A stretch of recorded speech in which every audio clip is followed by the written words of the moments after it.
You don't wake up one day and decide to change everything. You wake up thousands of days, hating what you see, until one morning you finally break. That's where this story starts. 6 months ago, I was a master of self-sabotage. My life, a loop of empty promises. Tomorrow, I'll eat better. Next week, I'll start that project. Tomorrow never came. Sound familiar? Here's the kicker. 70% of people fail to change because they focus on actions, not identity. I was part of that statistic. Every mirror became an enemy. Every new me plan collapsed by week 2. I'd mimic productive people, adopt their habits, force their routines. But deep down, I still saw myself as lazy, unworthy, stuck. And that's why nothing worked. Then came the science. Not another life hack, real research. Stanford psychologists call it identity-based behavior change. You don't do better to be better. You believe better to do better. This isn't a pep talk. It's a brain hack, and it rewired everything. Breaking point. Ever hit a wall so hard it cracks your entire reality? For me, it was a single text. You've changed, and not for the better. Sent by someone I'd known for a decade. I stared at those words, gut-punched. Not because they were cruel, because they were true. I'd become a ghost of who I wanted to be. That night, I scrolled through old photos.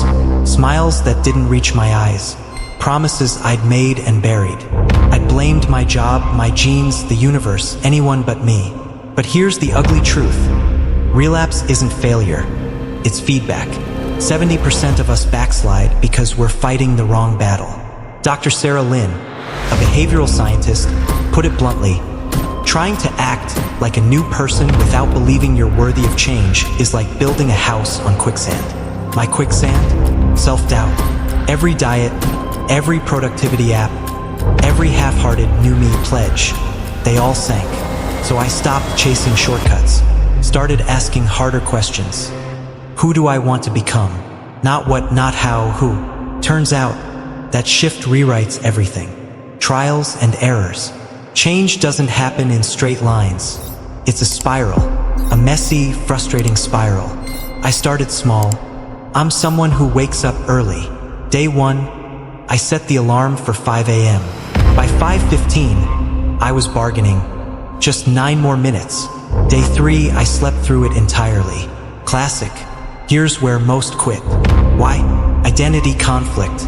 You can't force a night owl to chirp at dawn without rewiring its brain first.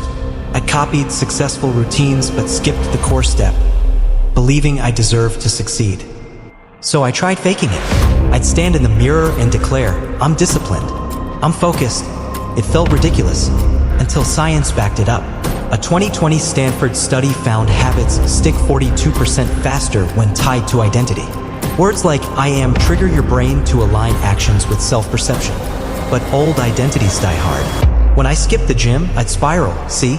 You're still lazy. Dr. Lynn's words echoed, progress isn't perfection, it's persistence. Every relapse teaches you what your old self clings to. So I stopped chasing perfect streaks. Started celebrating tiny wins. Drank water instead of soda? I'm someone who values health. Wrote 100 words of that novel? I'm a writer. Slowly, the script in my head changed.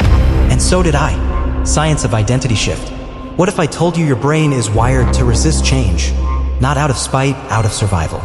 We're creatures of habit because predictability keeps us safe. But here's the twist, your brain is also plastic. It can rewire itself. Stanford researchers call this neuroplasticity, and it's the secret to lasting change.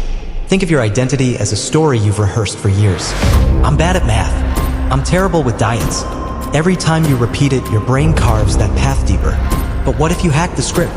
Dr. Lynn explains, identity shift isn't about forcing habits, it's about editing the narrative of who you are. Take my morning struggle.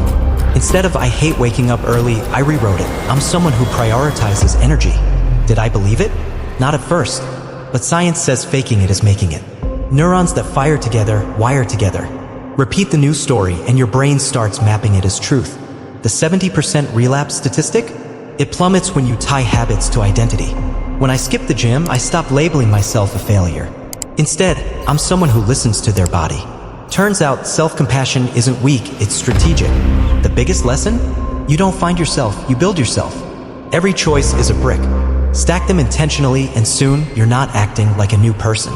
You are one. Transformation and takeaways. 6 months later, I barely recognized that person in the mirror, and not because of some radical makeover. The changes are quieter, deeper. I wake up wanting to move my body. I write because it's who I am, not a chore. But here's the raw truth: transformation isn't a finish line. It's a daily choice to show up as the person you've decided to become. Let's cut to the takeaways, no fluff, just what works. 1. Start with I am. Not goals, not rules. Identity statements. I am someone who respects time. Say it until your brain believes it. Then act accordingly. 2. Rewire with repetition. Neuroplasticity isn't magic, it's consistency. Practice your new story daily, even if it feels like a lie at first. 3. Relapse? Redirect. When you slip, ask, what would the new me do now? Not shame. Not surrender. Just pivot. 4. Celebrate microscopic wins. Drank water instead of soda? That's your new identity in action. Acknowledge it. Remember the 70% failure rate? You're not doomed to be a statistic. You're wired to adapt if you fight for the right version of yourself. So here's my challenge to you: stop trying to fix yourself. Start building yourself. Brick by brick. Choice by choice. The person you want to be isn't out there. They're waiting in the choices you make today. Fade out with text. Change isn't about becoming someone new. It's about unbecoming everything you were never meant to be.